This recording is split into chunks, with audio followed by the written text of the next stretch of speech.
Shalom Aleichem. Bapak Yahweh memberkati saudara sekalian.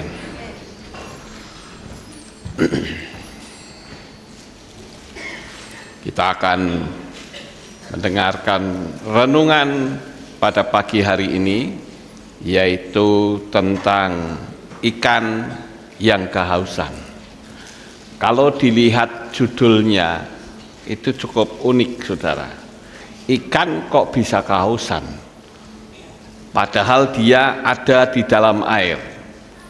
Dia juga tidak harus belajar berenang, karena memang habitatnya sudah harus begitu lahir sudah pandai berenang.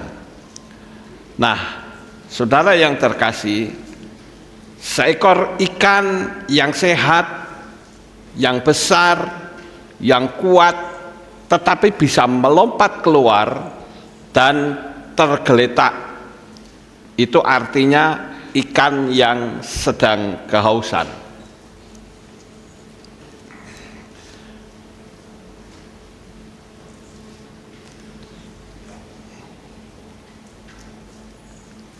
Nah, ikan seharusnya tidak pernah haus. Secara logika, ikan hidup di dalam air. Mustahil ikan mati karena kehausan kecuali keluar dari habitatnya. Di akhir zaman ini, saudara, ada satu kecenderungan untuk banyak orang mengalami kemerosotan secara rohani. Dan itu sebagai pemicu atau alat untuk pemrosesan. Apakah kita itu dingin atau kita panas atau suam-suam kuku.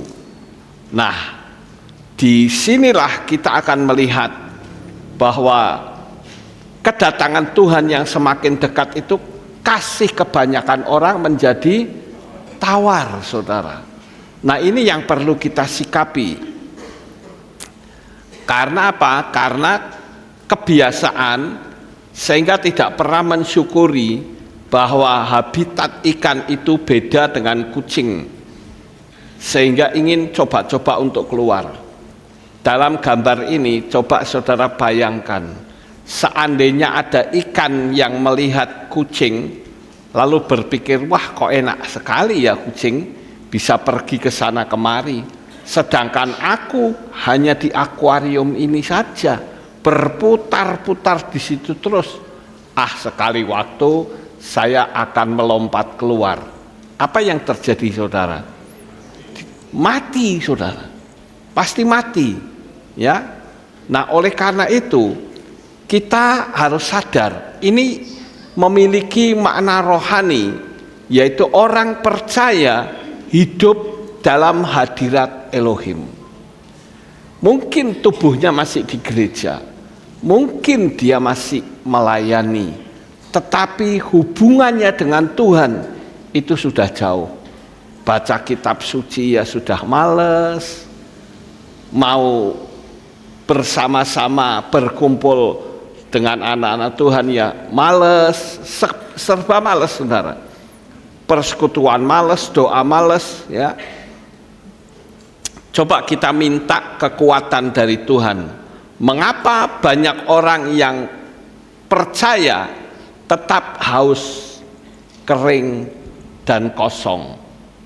Kalau dilihat analoginya seperti itu, berarti orang itu sudah berada di luar air, saudara. Mari kita belajar untuk mensyukuri. Apa yang perlu kita syukuri? Saya melihat berita akhir-akhir ini, saudara. Kita perlu mensyukuri karena kita hidup dalam pemeliharaan Tuhan. Bisa setir mobil, bisa bekerja, dan lain-lain. Coba lihat, hari-hari ini banyak orang yang menderita, tidak memiliki rumah sama sekali. Pada saat saya mendengar berita itu, ada satu hal yang saya perlu doakan, yaitu bahwa adanya tanah bergerak. Saudara tahu di Tegal ada tanah bergerak? Banyak yang tahu nggak? Coba tolong angkat tangan yang tahu. Wah, banyak juga yang belum tahu, saudara. Di Tegal itu ada tanah yang bergerak, sehingga rumah-rumah sebagus apapun itu ambruk, saudara, karena pondasinya bergeser. Nah, yang ingin saya pikirkan itu ternyata potensi, ini menurut berita ya saudara, karena saya bukan ahlinya, menurut berita yang saya dengar, tanah yang berpotensi mengalami pergerakan itu meluas. Ternyata bukan cuma di Tegal saja, tetapi di Ungaran, daerah Semarang, ya, kemudian Brebes, Banyumas, Purworejo, Wonosobo, dan Magelang. Cuman tidak tahu Magelangnya di mana. Tapi inilah tempat-tempat yang potensi untuk bisa mengalami hal yang sama. Kita berdoa, kita minta pertolongan dari Tuhan supaya di dalam perjalanan hidup kita sehari-hari kita tetap aman, damai, sejahtera. Apa yang perlu kita syukuri? Yang perlu kita syukuri adalah kita masih memiliki tempat tinggal. Tidak peduli saudara kontrak atau kos, tetapi saudara berada di tempat yang aman. Masih bisa makan sehari-hari. Sampai hari ini saudara tidak susah kan makannya? Tidak. Kita perlu syukuri, saudara. Mandi pakai air bersih. Coba saudara perhatikan orang-orang yang rumahnya kena bencana, bagaimana mereka mandi? Ada yang kena bencana banjir, ada yang kena bencana tanah longsor, mereka sulit, saudara. Ya, kemudian apa? Memiliki kebaikan hati. Itu perlu kita syukuri. Mendoakan kebaikan untuk sesama. Kita juga perlu syukuri punya seseorang yang masih peduli kepada kita. Itulah yang harus kita syukuri, saudara. Masih menghirup udara segar tanpa tabung oksigen. Kalau saudara ke rumah sakit, banyak sekali orang yang mau bernafas saja mesti bayar. Nah, kita bernafas dengan gratis. Kemudian memakai pakaian yang layak pakai dan masih bersih, itu juga kita syukuri. Banyak orang yang tidak mensyukuri itu karena dia merasa itu sudah biasa. Sama seperti bangsa Israel. Coba saudara ikut bayangkan ya, kita bayangkan kita kemah bersama bangsa Israel, di mana di situ ada kemah suci yang atasnya itu ada tiang awan dan tiang api. Betapa tiap-tiap hari kita bisa mengagumi kasih Tuhan.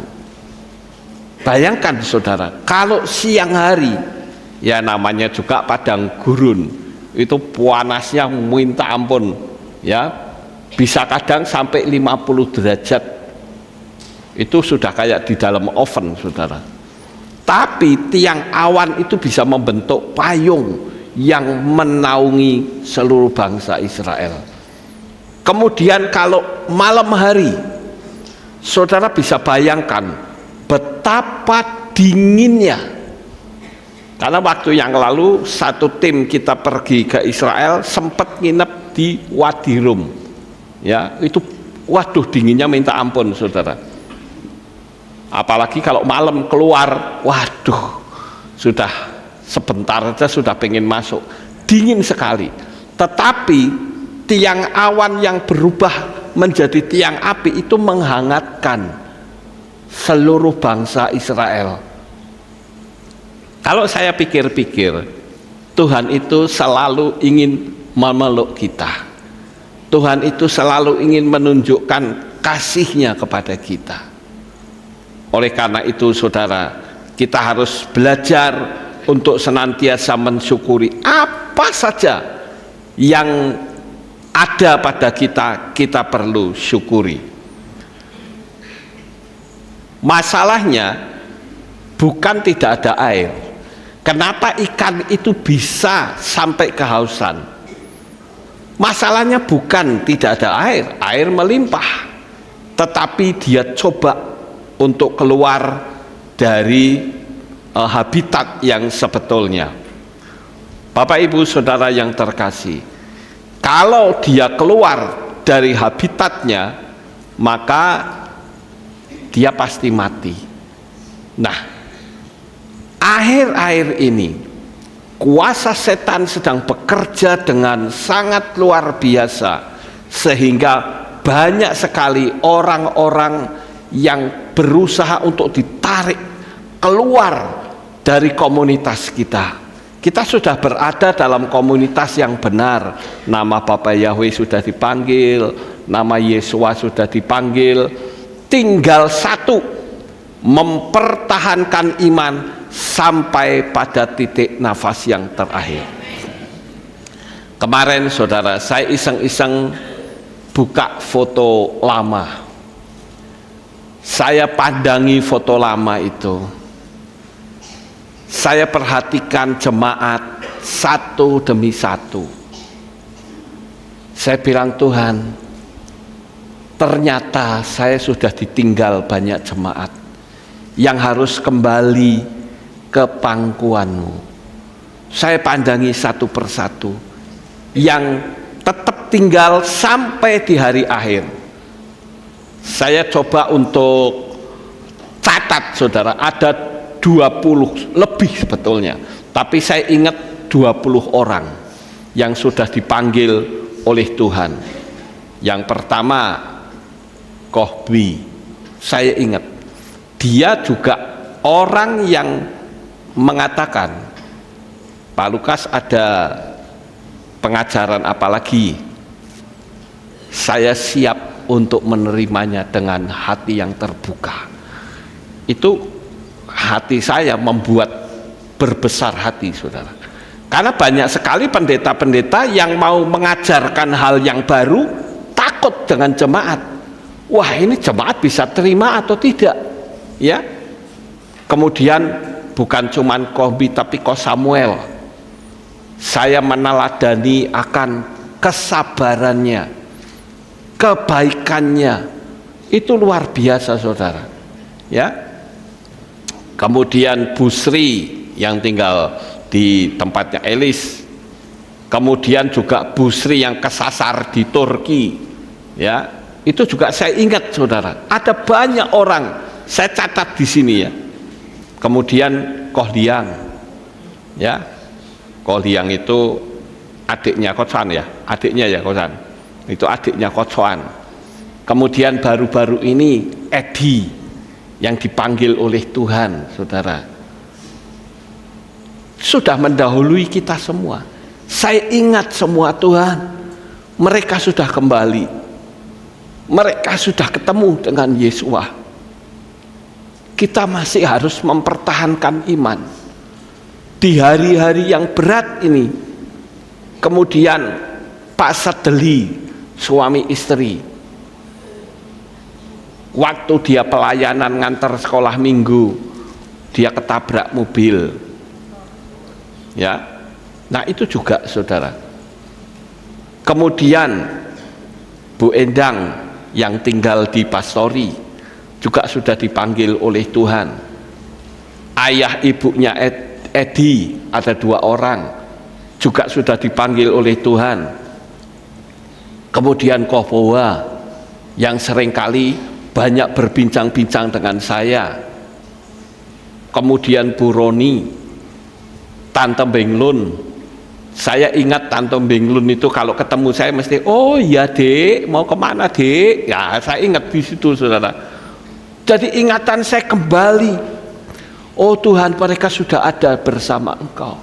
Aku senang sekali saya bisa mengiringi mereka untuk masuk ke Syamayim, ke negeri cahaya saudara. kemudian Pak Irianto, suami istri, Bu Hedi Loren, kemudian Atek, Pak Said, Bu Haryati, Pak Faisal. Sekarang tinggal kita pikir siapa lagi yang akan menyusul, ya. Mungkin juga masih banyak saudara ya, yang saya tidak sempat mencatat dan lupa nama-namanya.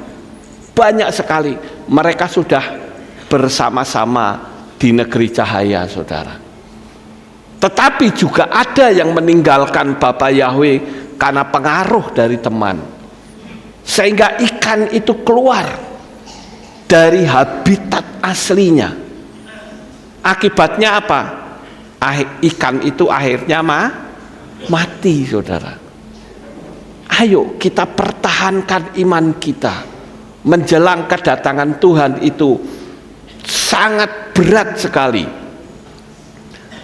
kalau kita tidak berada di tempat yang tepat. Kita akan rugi saudara. Saya akan naikkan sebuah ilustrasi.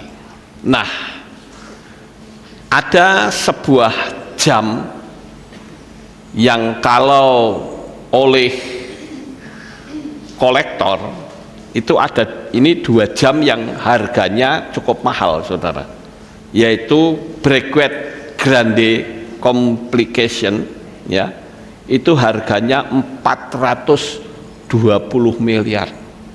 Lawang 420 miliar kanggo jam tok, mutere ya padha ya toh. Apakah dengan harganya mahal ki mutere bandang? Ya tidak, sama saja saudara. Terus ada lagi Patek Philippe Henry Grave Pocket Watch 336 miliar. Sekarang coba berapa harga jam ini jika dijual di pasar Rejowinangun?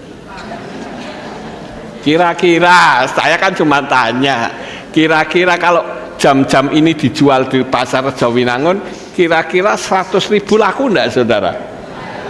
Enggak laku ya, 100.000 enggak laku. Tapi di kolektor itu bisa nilainya mahal. Rumah saudara saja dengan jam ini, aduh jauh saudara. Rumah saudara dengan jam ini mungkin cuma buat beli detiknya saja, buat beli apa, motorannya. Bayangkan saudara, sama seperti kita, kalau kita tidak berada di tempat yang tepat, kita kurang dihargai.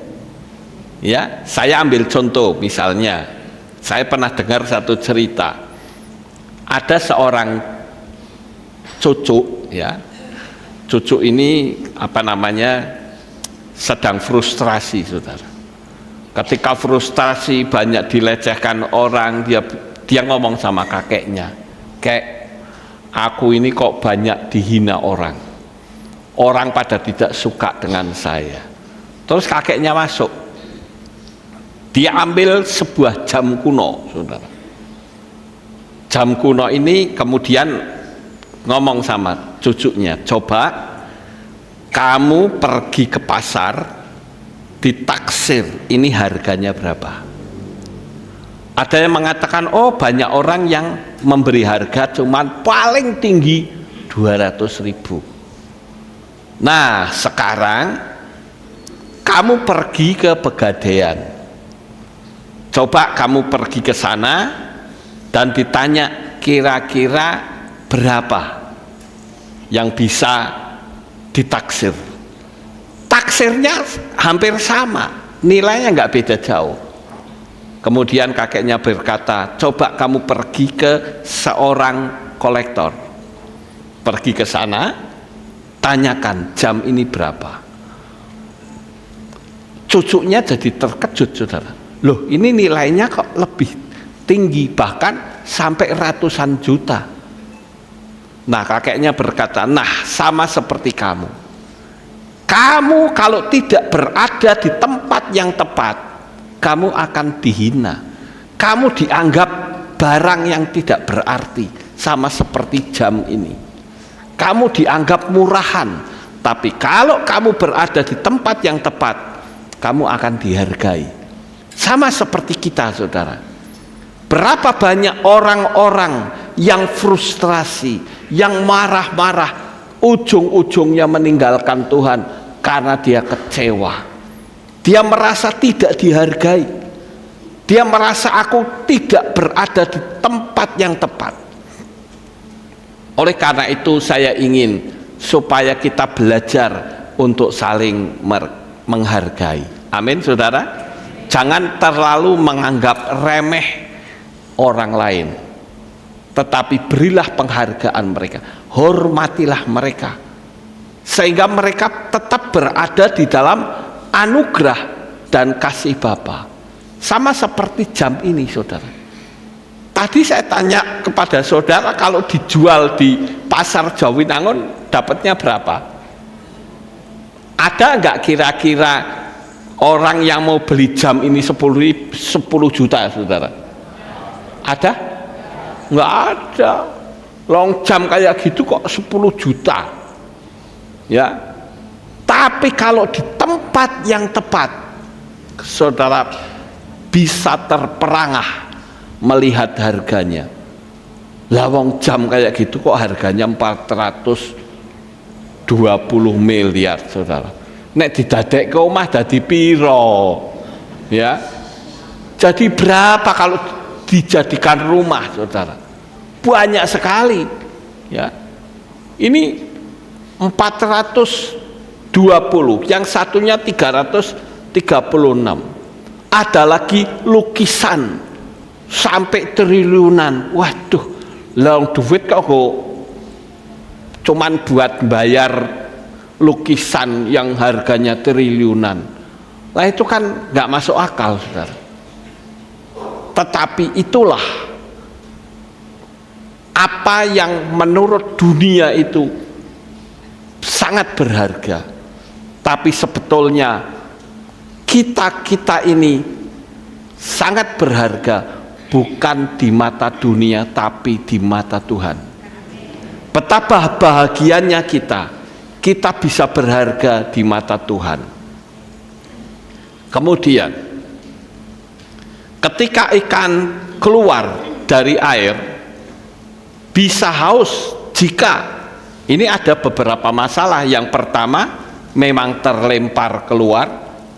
Sekarang kan banyak sekali ada angin badai yang sampai mengangkat ikan-ikan begitu banyak sampai berserakan di mana-mana. Yang kedua, terseret arus ke tempat yang dangkal. Kemudian melompat sendiri karena tertarik sesuatu. Makanya tadi saya katakan, aduh Tuhan, betapa bahagianya sekarang teman-teman saya, jemaat yang terkasih, yang masih bertahan loh, maksudnya saudara. Tentu ada yang terpengaruh sampai dia keluar dari kehilat kita, keluar dari komunitas Bapak Yahweh. Ada banyak sekali faktornya, ya. Mereka harus mengalami, ya mohon maaf kalau saya katakan, kebinasaan yang kekal. Karena di luar nama Yahweh mustahil manusia bisa selamat, kecuali zaman dahulu waktu kita belum mengenal nama Yahweh. Tetapi setelah kita mengerti, disitulah keselamatan hanya ada di dalam Dia, di dalam Yeshua HaMashiach. Kemudian selanjutnya secara rohani, saudara, dosa membuat kita keluar dari hadirat Tuhan. Ayo kita baca, saudara, di dalam Yesaya 59 ayat 2 di teks kita yang berwarna kuning. Saya kasih aba-aba ya. 1, 2, 3.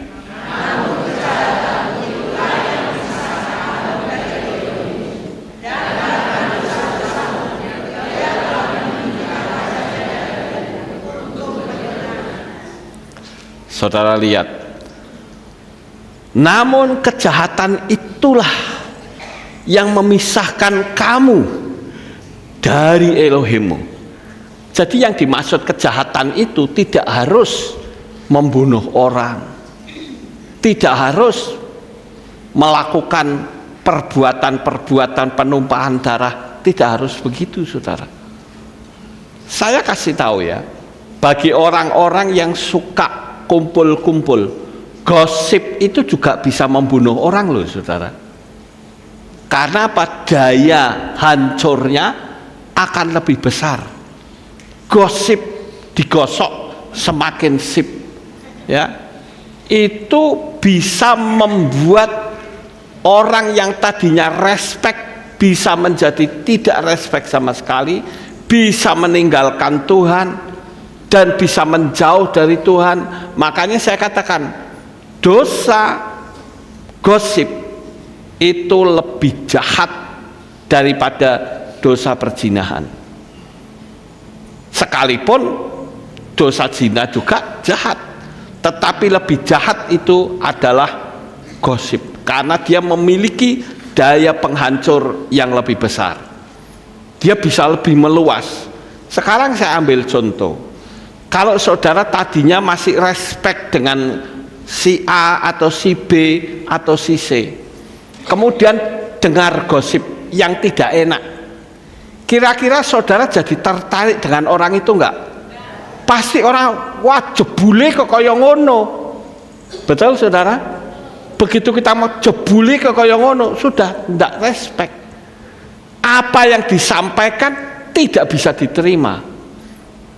Bisa bahkan mengatakan, ah percuma, ke gereja juga orangnya brengsek semua, lebih baik saya tak murtad saja.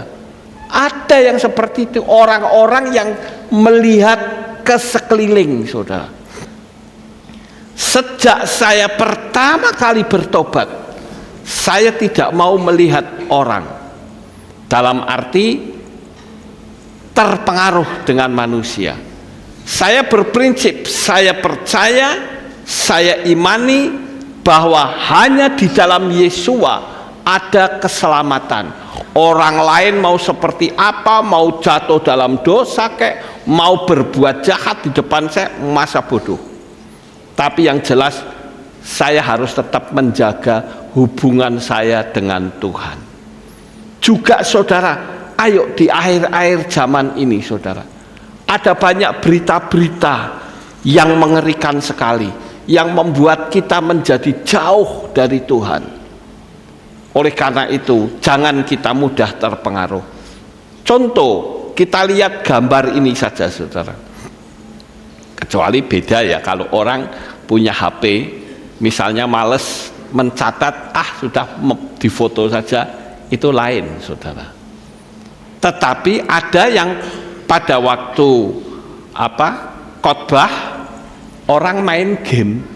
Ya kalau anak-anak sih masa bodoh, namanya juga anak-anak saudara.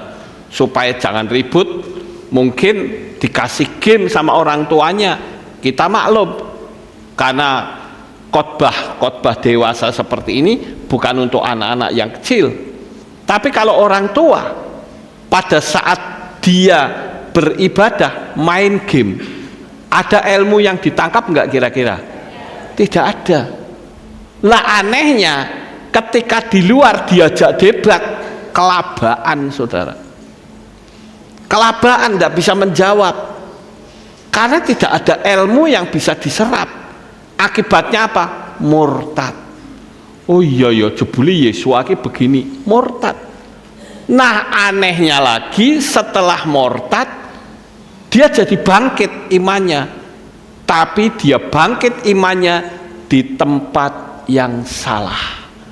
Secara fisik mungkin masih hidup, tetapi secara roh dia sudah putus hubungan dengan Bapa Yahweh. Hati-hati saudara. Akhir ini ada banyak sekali kuasa-kuasa kegelapan untuk berusaha menyeret seseorang keluar dari komunitas yang benar. Saya punya teman, orangnya menggebu-gebu di dalam nama Yahweh dan Yeshua HaMashiach, tapi saya terkejut luar biasa pada saat saya tanya, ini teman saya yang bernama ini sekarang pegang jemaat atau tidak? Jangankan kok pegang jemaat, Pak, dia mundur, meninggalkan Tuhan. Terus maksudnya gimana? Ya dia sudah tidak lagi percaya Bapa Yahweh. Loh, kok bisa? Padahal kalau kita mau mempelajari dari pola Ibrani sangat dalam, kok bisa meninggalkan Bapa Yahweh? Dengan mudahnya mereka meninggalkan pekerjaan Tuhan. Bahkan dulu saya pernah melihat ketika saya masih di organisasi yang lama, ada seorang pendeta ditinggal lari, saudara. Jadi waktu ibadah seperti ini pendetanya nggak ada. Memang jemaatnya sekitar 30 ya, tapi pada waktu jemaat sudah datang, loh Pak pendetanya kemana? Minggat. Kenapa kok bisa seperti itu? Ternyata Pak pendetanya itu merasa hidupnya kekurangan. Ya dalam hati saya berkata, ya dia belum ngerti hukum loa, ya mesti begitu, saudara. Sehingga apa? Karena kekurangan merasa, wah jemaatnya miskin-miskin, wes tak tinggal lunga wae, ditinggal pergi. Ya coba saudara bayangkan, jam ibadah jemaat datang nggak ada pendetanya. Waktu dilacak ternyata apa? Buka bengkel. Aduh minta ampun, saya bilang loh kok bisa ya seperti ini ya. Memang dia bakat dalam soal perbengkelan, tetapi kan tidak seperti itu. Kalau memang dia tidak mampu, tidak kuat, layani terakhir. Katakan kepada jemaat, saya akan mundur. Walaupun saya tidak mundur dalam iman, harusnya kan begitu, saudara.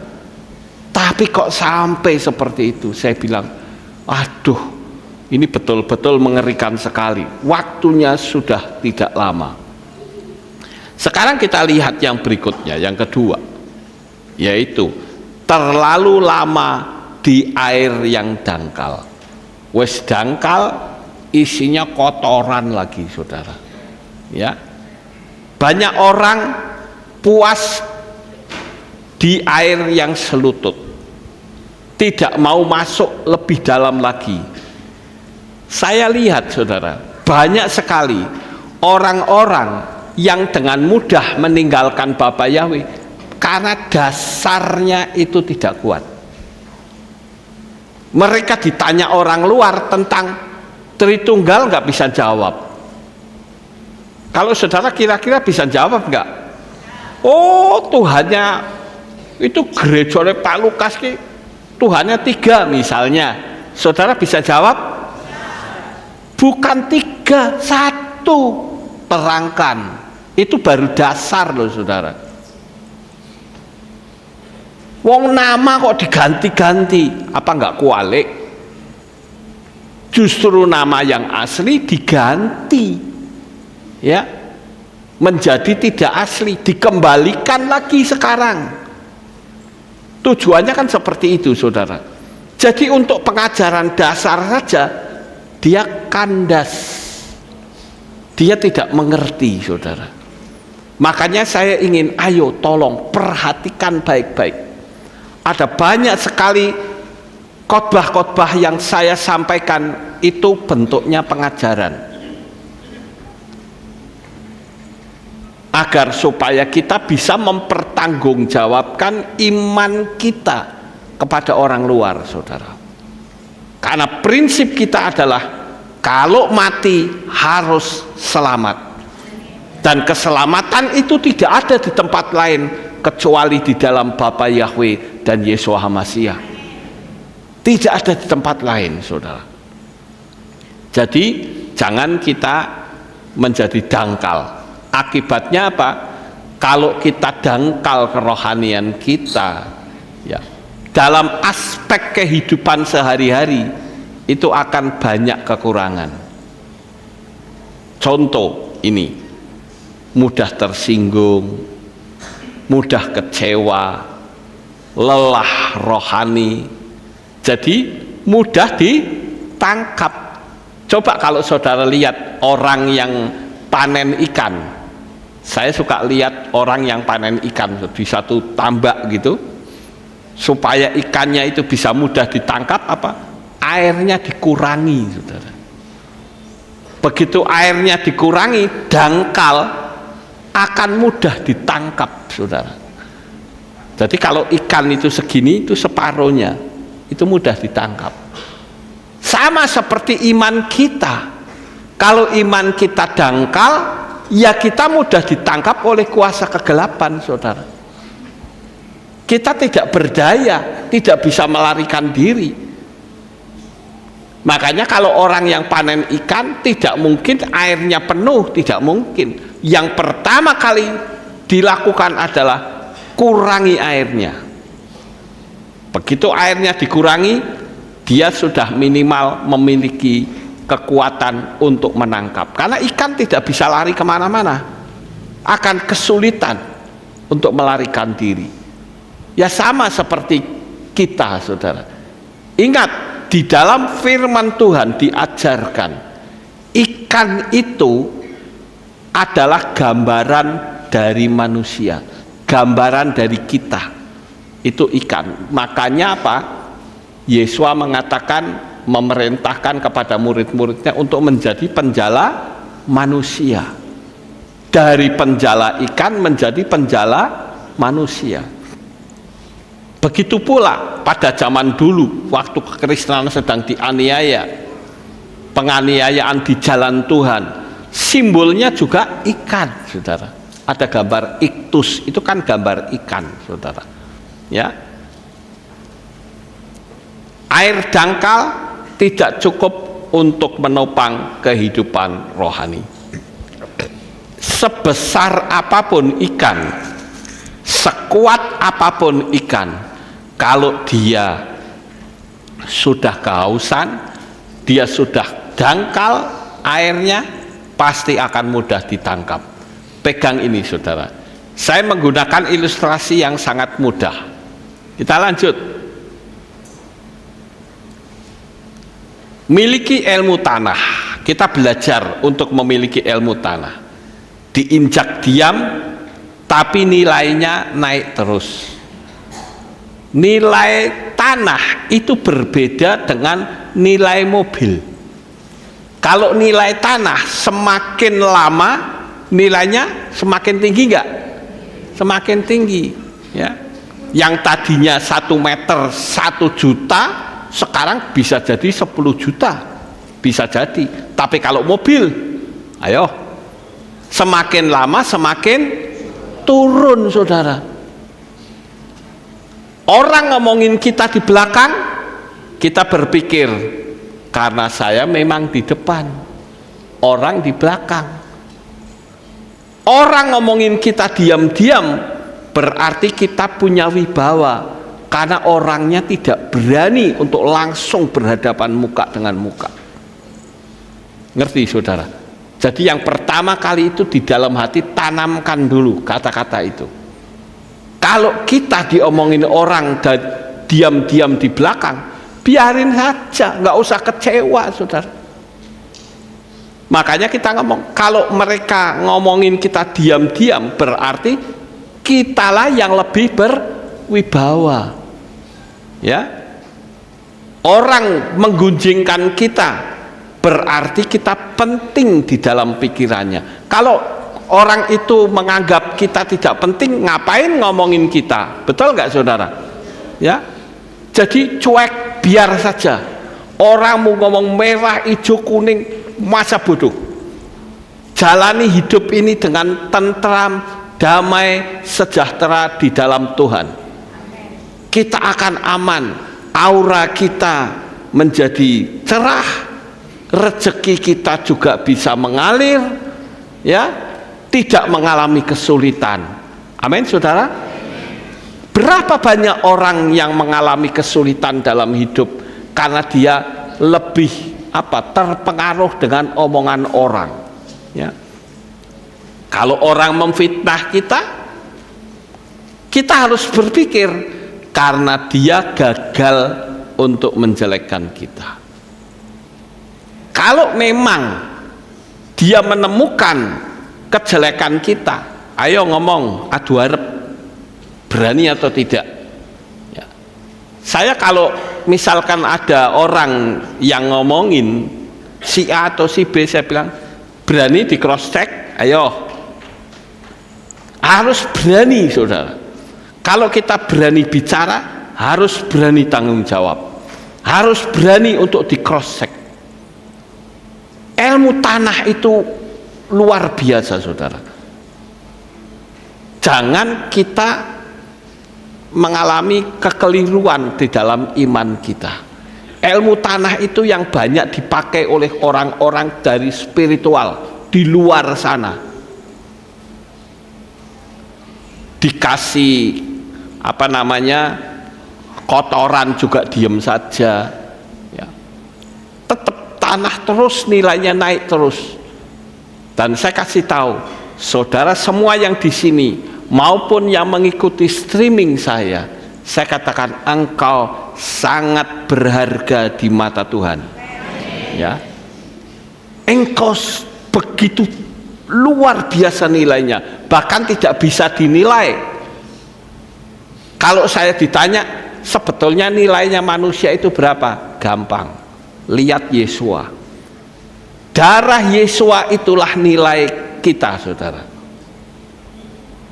Bukan dinilai dengan emas, bukan dinilai dengan perak, tetapi dinilai dengan darah Yesua yang maha suci. Apa enggak kita menjadi orang istimewa? Bisa kok Tuhan menginjil memakai malaikat, bisa enggak kira-kira? Bisa saja. Coba saja komunitas yang anti Tuhan misalnya, datangi malaikat satu saja, bertobat semua saudara. Tapi Tuhan tidak mau memakai mereka. Tuhan mau memakai kita, memakai saudara semua. Kita harus bersyukur saudara. Karena apa? Karena kita sudah mengenal nama Bapa. Pernah ada orang yang bertanya kepada saya begini, Pak, saya kok punya kerinduan pengen belajar teologi ya.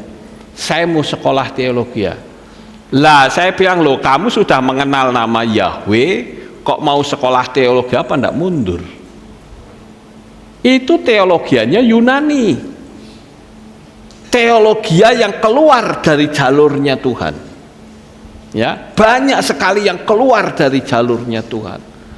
Ya, teologiamu nggak kepake, eman-eman buat apa? Wong, kalau kita sudah mengerti tentang kemuliaan Tuhan, jangan bingung saudara. Saya juga punya visi. Begitu kehilat belakang selesai, saya juga ingin bikin kayak sekolah teologi ya. Biar banyak orang yang mengerti lebih dalam lagi dari pola Ibrani, supaya kita tidak mudah dibodohi oleh banyak orang. Bayangkan orang sudah mengerti pola Ibrani, apa itu?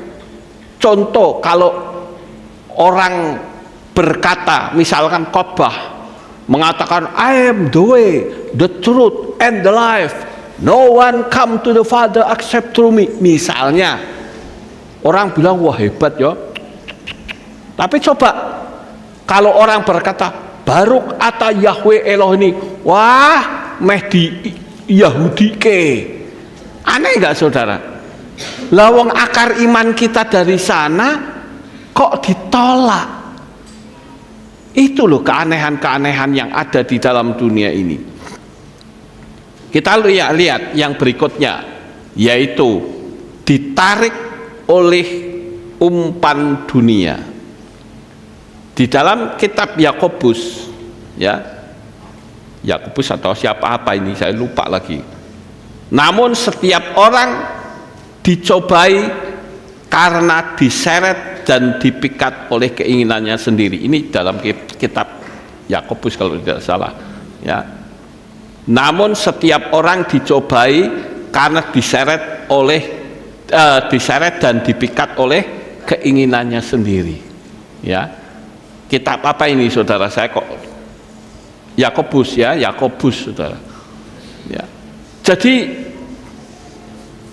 kadangkala yang mencobai itu sebetulnya hanya bisikan-bisikan dari kuasa kegelapan, dan kita terpengaruh untuk bisikan itu, sehingga kita melangkah keluar dari jalurnya Tuhan. Itu sangat mengerikan saudara. Mudah sekali ditangkap, sekalipun berada di lautan luas, gampang dipancing. Kalau saudara dipancing emosinya bagaimana kira-kira? Ayo, dipancing emosinya. Berapa banyak kita hidup di dalam dunia ini yang tidak mengerti tentang iman yang sebenarnya. Kita mengikut suatu kepercayaan, ditanya tujuannya apa? Mbuh ora ngerti. Pokoknya aku melu-melu. Ya ndak bisa begitu saudara. Saya mempertahankan iman saudara dengan pengajaran-pengajaran yang ada, tujuannya supaya satu. Ketika Yesus datang yang kedua kali, kita akan rapture bersama. Itu saja keinginan saya. Kemudian saudara, yang berikutnya, ikan yang mengejar umpan justru terjerat kail. Dunia menawarkan popularitas. Memang popularitas itu tidak salah saudara, tetapi kalau demi popularitas kita meninggalkan Tuhan, itu yang tidak wajar.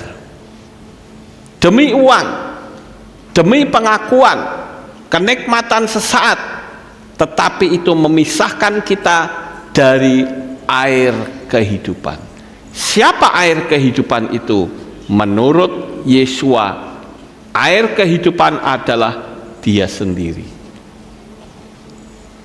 Saya sempat berpikir begini saudara, sebetulnya senjata dari kuasa kegelapan itu yang paling gampang untuk menjerat manusia itu di mana? Saya temukan jawabannya, yaitu di kekecewaan.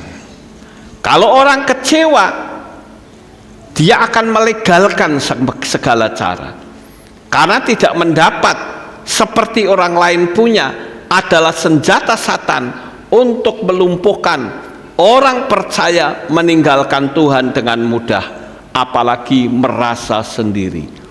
Oleh karena itu, sadari Bapak Ibu yang terkasih di dalam Yesua HaMasyiah yang ada di tempat ini maupun yang ikut streaming, ketahuilah bahwa ada Roh Kudus yang selalu berada di dalam diri saudara.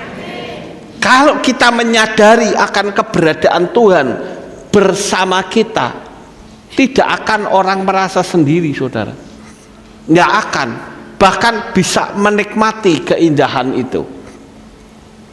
Secara manusia, saya tentu pingin ya kumpul-kumpul, pingin ngobrol, tapi kan saya mesti punya tanggung jawab, yaitu menyiapkan khotbah, dan itu harus sendirian di dalam kamar saudara. Tetapi saya merasa saya menikmati saudara. Karena apa? Karena ketika kita mau membahas masalah firman itu sangat menarik saudara. Tapi ada orang yang pada waktu dia membaca malah bablas tidur saudara. Jadi firmannya itu dipakai untuk obat tidur. Bahkan ada di Kehilat isik tidur meneng,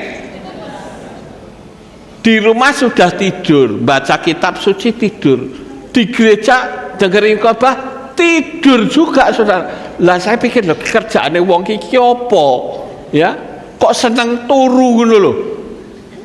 Ini kita perlu belajar saudara, sehingga karena tidur ilmunya dapat atau tidak? Nggak dapat. Itu sangat sederhana sekali, sama seperti ikan yang kehausan karena tidak dapat ilmu yang benar saudara ya. Tapi saya ingin, ayo di akhir zaman ini pacu iman kita. Kalau saya bilang pacu itu berarti ada perasaan malas enggak?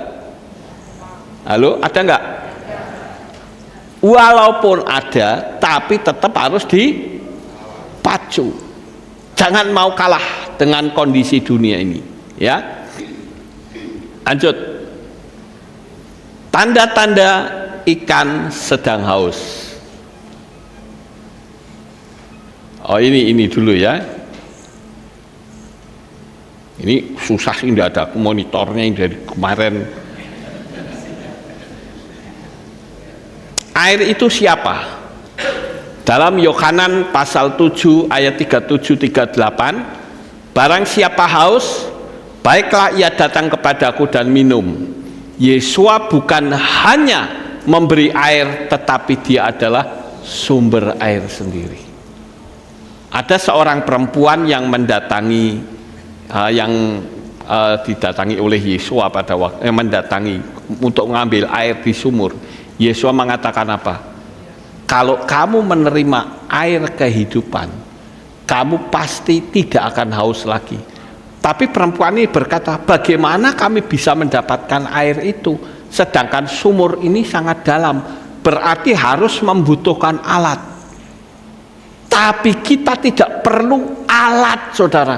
Kita cukup panggil namanya, dia datang. Dalam kondisi tertekan, kondisi punya masalah, panggil namanya saja, dia pasti datang kepada saudara. Amin. Ya, tidak perlu pakai alat, harus pasang ini, pasang itu, nggak perlu, saudara. Kalau seperti wewangian segala sih, itu untuk suasana bisa lebih masuk ke gelombang theta, ya. Itu ada pelajaran tersendiri. Kita lanjut. Tanda-tanda ikan yang sedang haus. Nah, coba tanda-tandanya. Jawab masing-masing dengan jujur. Ibadah terasa hambar. Orang mengatakan begini, lah aku kok ibadah dapat apa dari kehilat? Loh, kok dapat apa?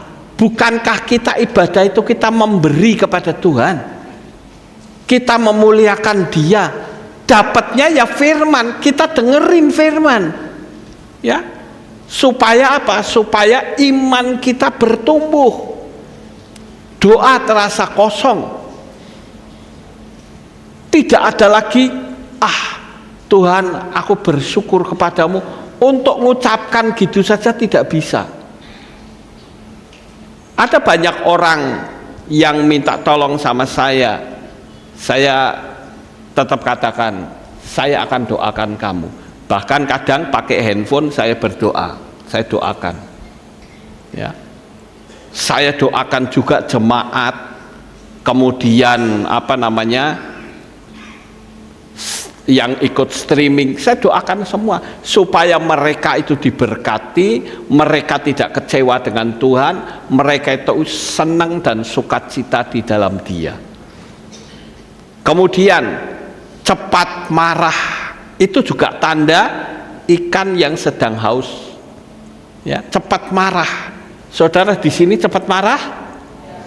Tidak, tidak ada yang ngaku maksudnya. Ya, tapi kalau di rumah apa-apa sedikit ngamuk, apa-apa sedikit marah. Saya berharap jemaat Aleph Tau jemaat yang sabar. Amin. Ya, tidak jemaat yang emosian, marah-marah.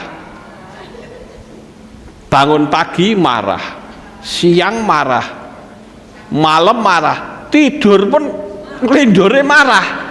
Ini piye, saudara? Auranya gelap jadinya. Amin, saudara. Jangan gampang marah, ya. Mudah kompromi. Nggak apa-apalah kompromi, saudara. Yesua itu paling tidak bisa kompromi.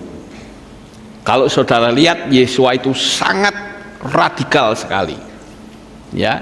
Dia juga tidak peduli dengan itu yang namanya ahli Taurat dan orang Farisi yang jenggotnya panjang-panjang, nggak urusan. Ya, dia kritik habis, saudara. Dikatakan engkau ular beludak, terang-terangan ngomong seperti itu. Ya, tidak lagi rindu firman. Siapa di sini yang masih suka baca kitab suci, angkat tangan. Wah, sedikit. Betul ini, sedikit. Yang senang baca kitab suci siapa, angkat tangan? Wah, sekarang banyak. Ya wes lah, tanggung jawab sendiri-sendiri sama Tuhan, saudara. Yang berikutnya, secara lahiriah tetap dalam tanda petik ikan, tapi secara rohani sedang sekarat. Sekali lagi saya ingatkan, kedatangan Tuhan semakin dekat.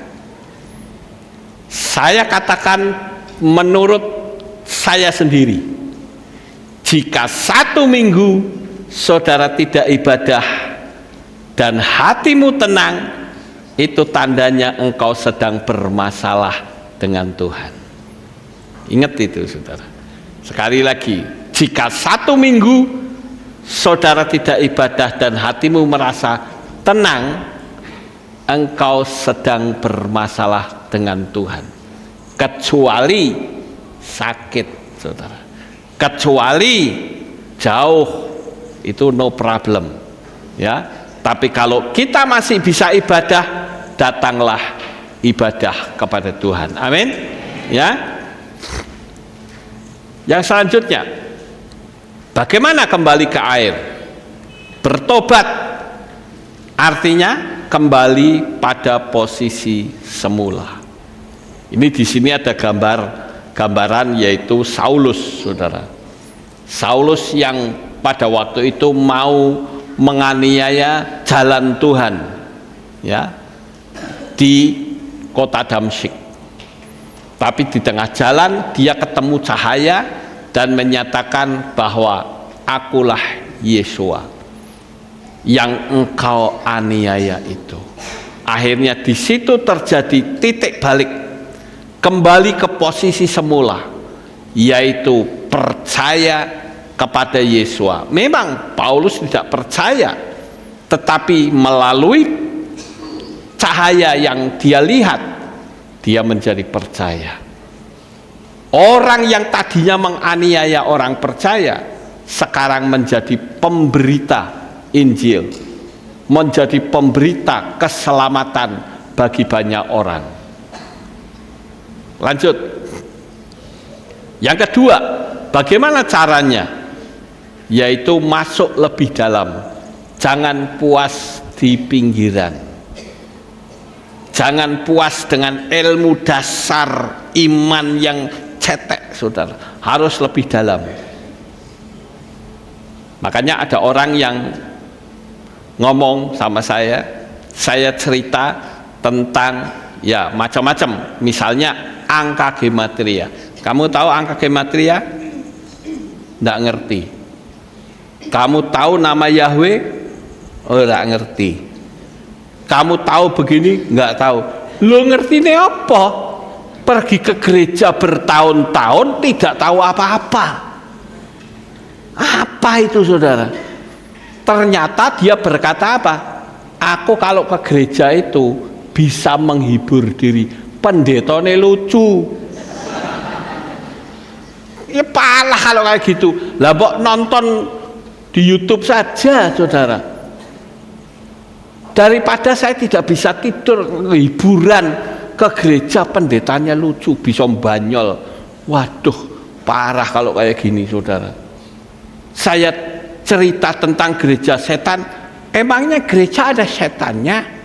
Waduh, lah kok nggak ngerti ini, nggak ngerti itu, ngerti ne apa? Ya, ayolah banyak belajar dengan sungguh-sungguh. Kemudian yang ketiga, lepaskan umpan dunia. Lebih baik lepas dari iming-iming duniawi jika harus menyangkal Tuhan. Nah, demi jabatan kadangkala ya orang bilang ya sudahlah tinggalkan Tuhan, nggak apa-apa, saya tak ngikut ini. Berarti sama saja menjual Tuhan Yesus. Terlalu mulia untuk kita jual namanya. Lebih baik kita tidak punya jabatan apapun, yang penting keselamatan tetap bertahan dalam hidup saya. Ini yang harus kita perlukan. Saya kasih tahu, dunia ini mengerikan loh saudara.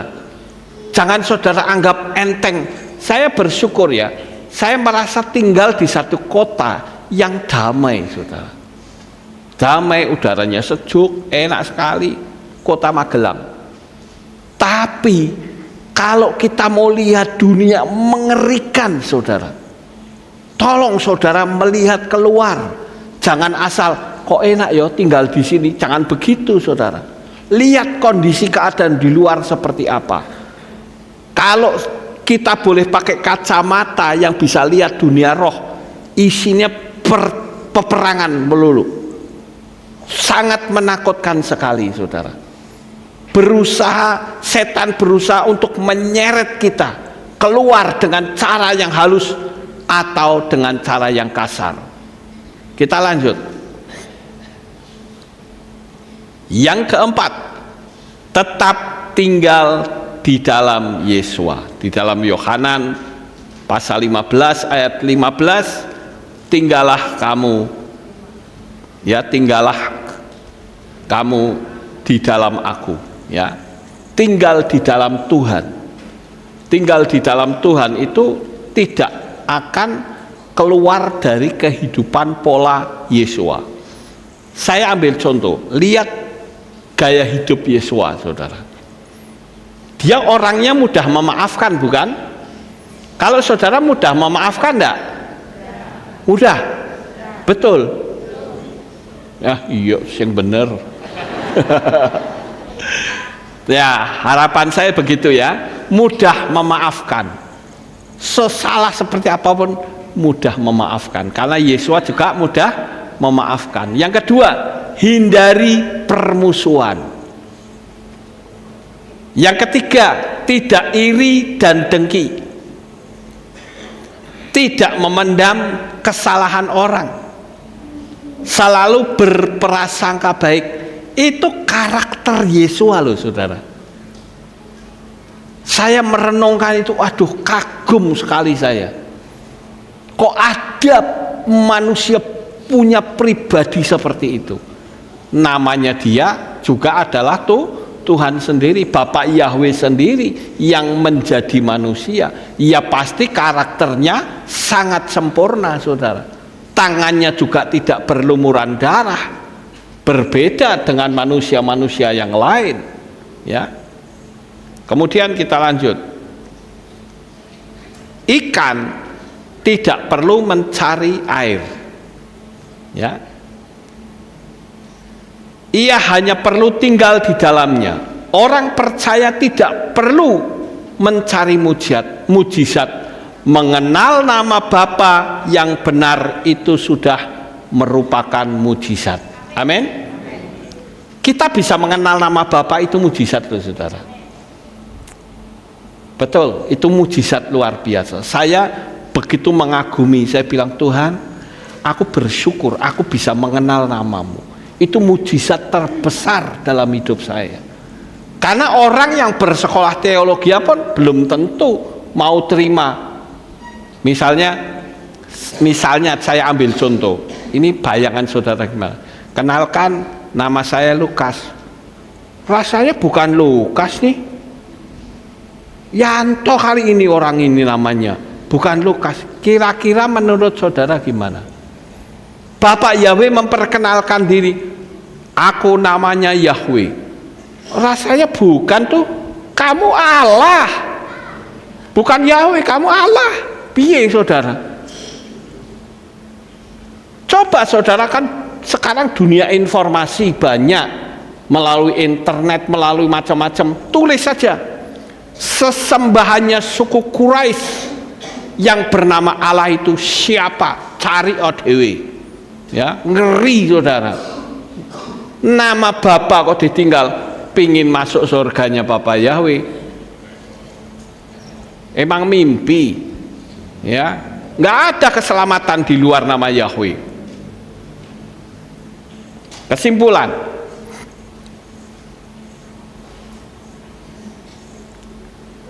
ya, kesimpulan, jika hari ini ya saudara merasa kering, kosong, tidak bergairah rohani, mungkin saudara seperti ikan yang keluar dari air, karena jiwa kita tidak diciptakan untuk hidup dalam hadiratnya. Saya sekali lagi mengatakan, sekali saudara ketangkap oleh kuasa kegelapan, sulit sekali untuk melepaskan diri, kecuali saudara sekarang bertahan di dalam iman. Jangan sampai ketangkap tangan setan. Ketangkap tangan setan akan sulit sekali, saudara. Ini pesan saya yang terakhir, yaitu kedatangan Tuhan makin mendekat. Jangan menyesal jika kita ketinggalan. Sangat mengerikan, saudara. Saya sudah ingatkan jauh-jauh hari ya, selama Yesua belum datang. Saya sudah ingatkan, maut lari meninggalkan manusia pada waktu masa kedatangan Tuhan. Jadi jujurlah jika kita merasa seperti ikan sedang kehausan. Katakan, Tuhan, secara jujur saya mengatakan bahwa saya sedang kering rohani. Saya mungkin setia ibadah, saya mungkin setia pelayanan, saya mungkin setia memberitakan Injil, tapi hubunganku dengan Tuhan sudah terlalu jauh. Baca kitab suci juga sudah malas, mau menelaah juga sudah tidak mau. Tuhan, saya jujur, saya akui. Begitu, saudara. Yang kedua, katakan, Tuhan, beri semangat dalam iman kerohanianku. Mau saudara minta seperti itu? Katakan, Tuhan, beri saya iman, semangat, bukan suam-suam kuku. Seperti yang tertulis dalam kitab Gilyahna, kalau suam-suam kuku dia akan dimuntahkan. Hati-hati, saudara. Yang ketiga, yang berikutnya, keadaan dunia sedang berubah dengan cepat sekali dari hari ke hari tanpa terasa. Ayo, sekarang sudah masuk bulan keberapa? Bulan kedua. Padahal kemarin baru tutup tahun, saudara. Rasanya cepat sekali ya. Cepat sekali, saudara. Sekali lagi saya ingatkan, kita kumpul-kumpul kayak gini tujuannya supaya kita menyenangkan hati Bapa Yahweh dan kita bisa memperoleh keselamatan. Ya. Bukan sekedar kita kumpul nyanyi-nyanyi, bukan itu. Ya. Ada tujuan, yaitu keselamatan jiwa. Sekarang yang terakhir, kita tidak tahu siapa yang kembali duluan dipanggil. Tadi awal saya sudah memberitahu orang-orang yang sampai dia dipanggil oleh Tuhan dalam keadaan setia. Saya bersyukur, bahkan ada satu jemaat, saya lupa namanya ya, imannya sedang kuat-kuatnya, dia dipanggil oleh Tuhan. Bersyukur, saudara ya. Kasihi sesama kita, dan kita harus siap mental. Walau berat, bisa saja orang yang duduk bersama kita tetapi harus berpisah selamanya. Pernahkah saudara menyadari, orang yang duduk di samping kita, sekali waktu kita akan katakan, selamat tinggal sahabatku, selamat tinggal saudariku. Kita akan berpisah dan kita akan jumpa kembali di negeri cahaya. Oleh karena itu, siapkan mental saudara, agar supaya kehidupan iman kita tetap bertahan sampai pada kesudahannya, sehingga kita tidak menjadi ikan yang kehausan. Amin buat firman Tuhan. sukses besar untuk saudara. Haleluya. Kita tunduk kepala saudara dan kita akan berdoa mengucapkan syukur kepada Bapa Yahweh. Kami bersyukur Bapa Yahweh, karena pada pagi hari ini kami sudah mendengar firman-Mu. Kami tidak ingin kerohanian kami seperti ikan yang kehausan, tetapi biarlah iman kami terus bertumbuh panas dan kami penuh semangat, penuh sukacita tinggal di dalam hadirat-Mu. Terpujilah Engkau Bapa, kami sedang terus menantikan kedatangan Tuhan yang kedua.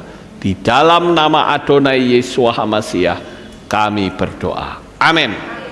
Ada pengumuman? Shalom. Berjumpa kembali dalam Aleph Tau Update News. Berikut pengumuman minggu ini.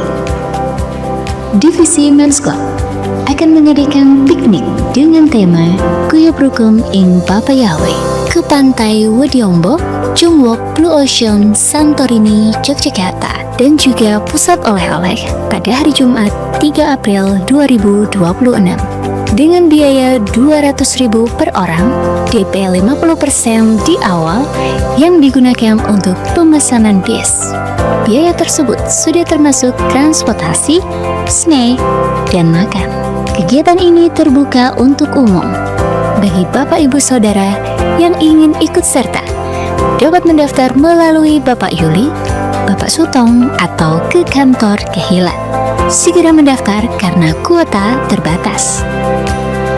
Hadirilah perayaan Purim yang akan dilaksanakan pada hari Selasa 3 Maret 2026 pukul 6 sore dengan tema Yahweh Sang Pembebas. Mengajak seluruh pelayan Tuhan semua divisi hadir dalam doa pelayan pada hari Senin 16 Februari 2026 pukul 6 sore. Untuk tim yang bertugas, divisi wanita, mari terus nyalakan api roh kita untuk melayani Bapa Yahweh. Demikian pengumuman minggu ini. Sampai jumpa di Aleph Tau Update News selanjutnya. Bapa Yahweh memberkati.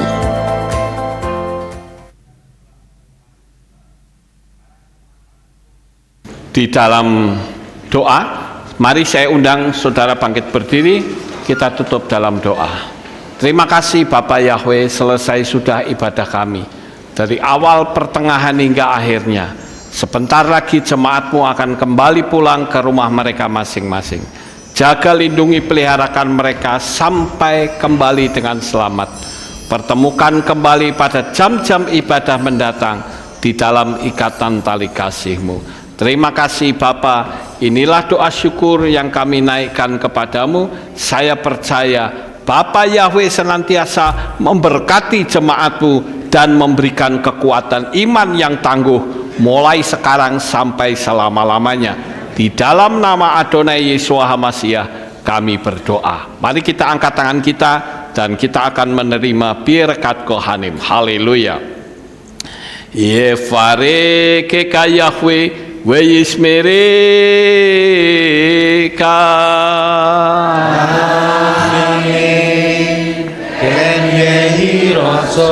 Yair Yahweh panau eleka wikuneka.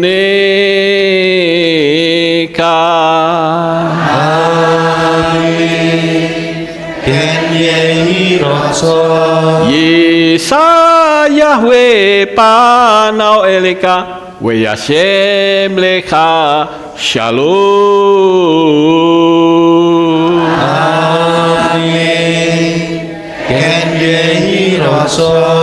Baruk ata Paer Ufaruk ata Besadeh, diberkatilah engkau di kota dan diberkatilah engkau di ladang. Amin. Baruk peripitnika ufri atmatka ufri faemtika shikar alapeka westerot soneka, diberkatilah buah kandunganmu, diberkati hasil bumimu dan hasil ternakmu, anak-anak lembumu dan anak-anak dombamu. Amin. Baruk tan aka umis syarteka, diberkatilah bakulmu dan tempat adonanmu. Amin. Baruk ata boboika ufaruk ata betseteka, diberkatilah engkau pada waktu masuk dan diberkatilah engkau pada waktu keluar. Amin. Baruk ata Yahweh Eloheinu meleka olam, besem Yeshua HaMashiach Ruach HaKodes, kile olam faed. Kami sudah berdoa dan mengucap syukur.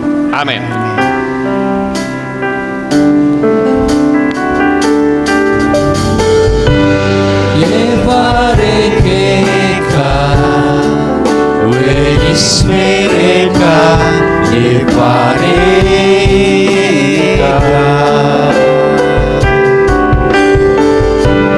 Yair Yahweh Panaweleka Wihuneka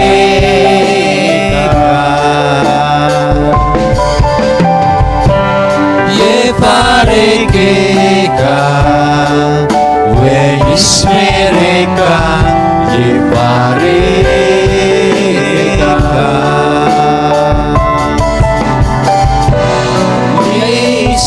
Yahweh Panaweleka Wihuneka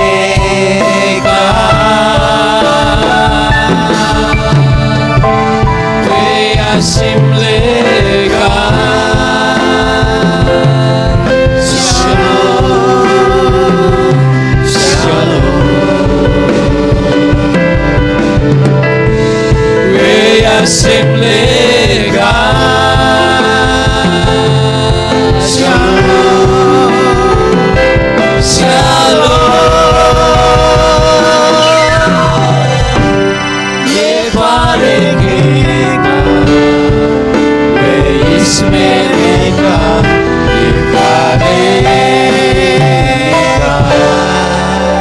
Selamat pulang, selamat beraktivitas. Bapak Yahweh selalu memberkati kita semua. Amin. Haleluya!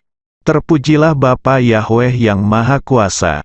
Terima kasih atas kehadiran Bapak Ibu Saudara sekalian dalam ibadah bersama kami di Kehilat Alef Tau Magelang. Doa saya Bapa Yahweh memberkati dengan kesehatan yang sempurna, damai sejahtera dan berkat materi yang semakin melimpah.